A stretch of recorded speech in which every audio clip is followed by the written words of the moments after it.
Hey YouTube, Enormous Post 975, welcome back to another YouHammer and I'll play it. Now, slight side waffle right at the start. A few people have asked me why I can't put this series of videos out on the same day of the week, every week. Quite frankly, because my organisational skills are pants. You know, there's no reason other than that, that's it. You know, it's not so much a reason, more of an excuse, I guess.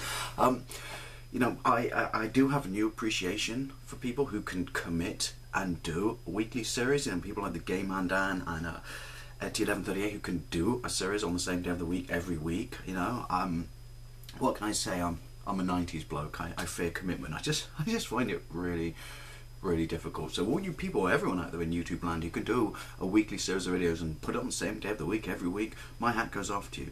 I'm not taking my hat off. Anyway, this video's request comes from the 8-Bit Theatre, or you probably know him as I know him as the Asian Guy Gamer. He is in my channel list, and I will put a link in the doohickey down below. And he's on my screen over there, but I have such a small TV. In fact, the reason I didn't do a video response to Steve Benway's video was because my TV's small and crap. But yeah, I absolutely love this guy. I absolutely love him. I'm so, you know, happy that he wanted to be involved in this. It's absolutely brilliant. Now, why do I like his channel and why should you check him out? Simply because it's people like him that YouTube was invented. You know, people who are just honest. You know, just nice, honest people. He's just such a likable bloke. You know. I mean, and I've been fortunate enough to Skype him a few times, and even in Skype, he is, as you see him on the screen, like, he's just a nice, approachable bloke. He always helps the small people out, which always, you know, I love stuff like that. I really do, you know, like the fact that when bigger channels, you know, help other people out. First came across his channel when, last year, when he was kind of, you know, new, and just, I said to myself at the time, this guy's going to be huge, not for any other reason than just, like, you know, when you look at someone, you're just like very approachable, very likable, always something interesting and relevant to say. He does do one games, he does do old games. In fact, he's got a new retro channel that you should definitely go and check out, because obviously setting up a new channel is always difficult. I'll put a link to that down below. But yeah, he just, I don't know, I just find him like really enjoyable to watch. He does pick up videos, you know, he does gameplays. His gameplay videos are absolutely brilliant because his commentary is like, it's just so funny. He says what we all think when we play games. He just sort of puts it out there, you know, far better worded than I could. You go and check him out, especially his Walking Dead ones. You'll see what I mean. He plays Minecraft. He plays Minecraft with his son. That's something else I really would enjoy about his channel that involves his son, you know, like, it's brilliant. You know, you just get a great sense of fun. But my favourite videos, and I don't even like the game, are his Skylander pickups, when he goes hunting for Skylander in the wild. Just, I love stuff like that. I love all his videos that are, you know, are out in the wild. Yeah, solid gold bloke. Go and check him out. Anyway, the game he wants me to play is this. Spawn Boys Post 1975.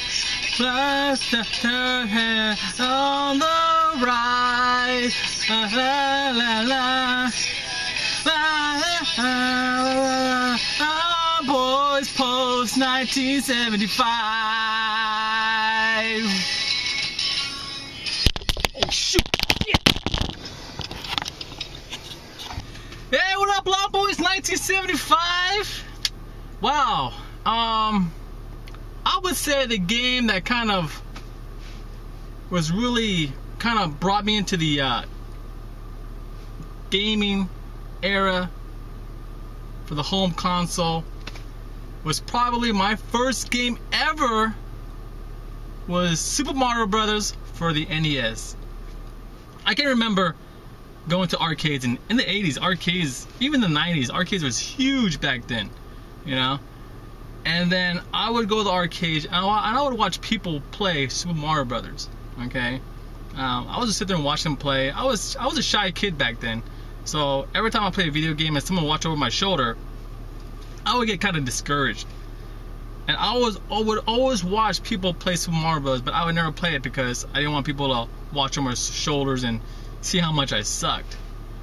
Man, but one day my mom purchased the NES for me, just for no reason at all. It wasn't for Christmas, it wasn't for my birthday. She just bought it for me, brought it home, opened the NES, hooked it up to the TV, and it came with Super Mario Brothers. It didn't come with Duck Hunt, it just came with Super Mario Brothers. And I would play that game forever. Throughout the whole day until night. You know, and I would sit there in the comfort of my own home, not have to worry about anyone looking over my shoulder. And that right there was probably, you know, my love of home consoles games. So, yep, that's my game. Super Mario Brothers, please. I want to see you play it. So, yeah. All right, later. Super Mario Bros. On the NES. Great suggestion, mate. Great suggestion. Because I have kind of an interesting story with Super Mario Bros. I never played it on a home system.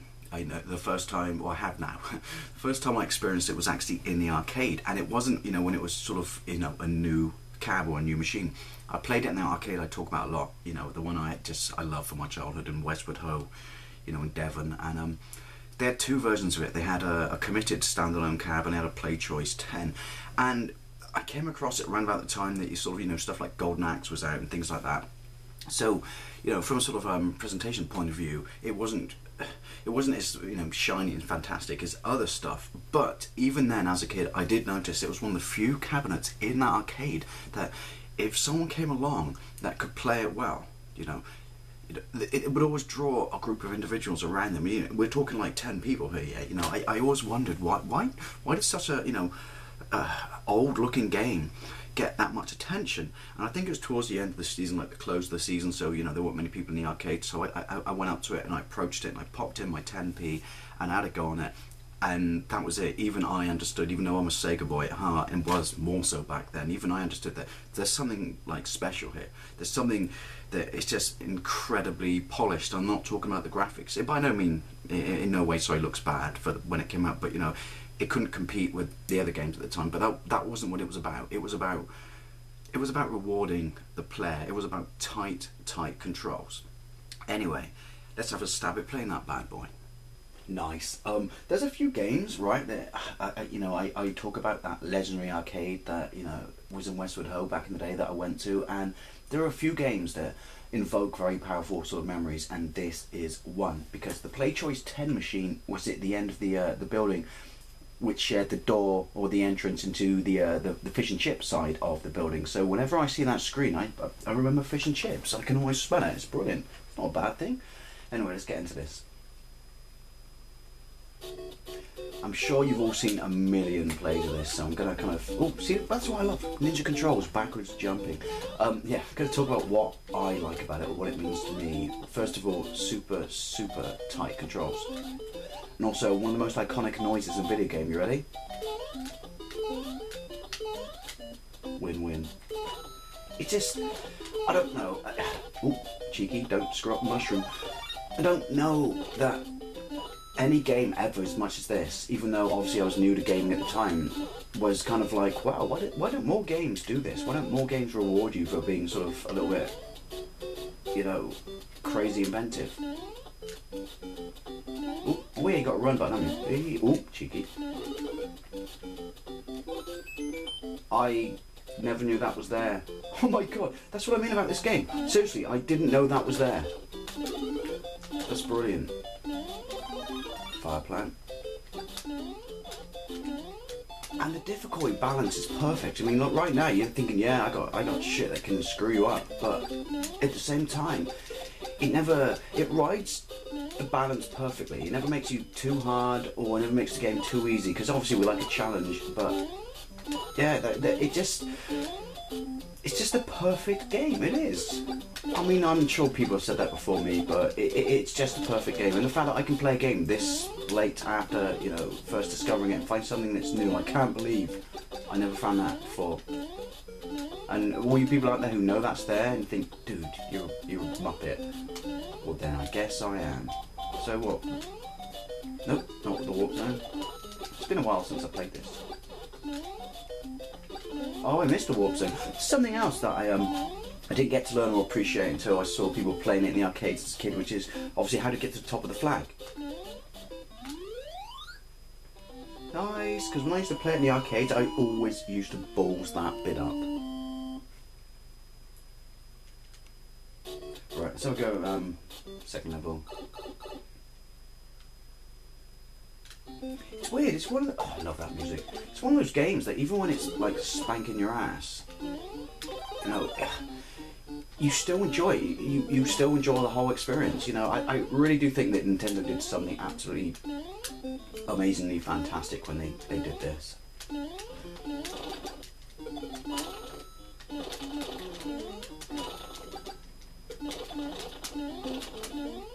Sorry, I was in quiet, I can't believe that didn't kill me. Quiet awe of the game then. I tell you what though, it's quite difficult to play on a GameCube pad for some reason. Not sure why.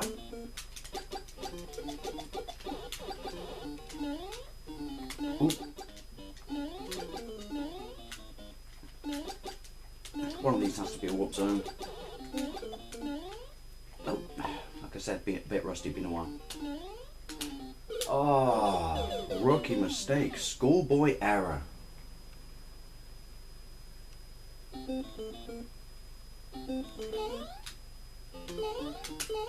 Oh. Oh my god. It's one of those games, maybe it's just me, I can't talk and play this game at the same time. It's just... Oh my god, I so suck at this. Right, finishing this level.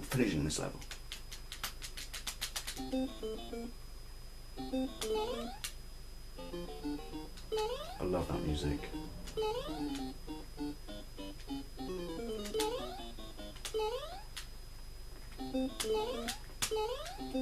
Yeah, that's how we do that. I can't believe I'm making a meal out of one of the easiest sort of stages in the game. You know what? That's a lesson on how to hand me my ass right there. I'm gonna call it quits. That game is an absolute classic, an absolute gem. There's not really much I can say here that hasn't been said about this game before, because it's such a part of so many people's, you know, childhoods. But I'm gonna talk about the importance of it because it's a fantastic game.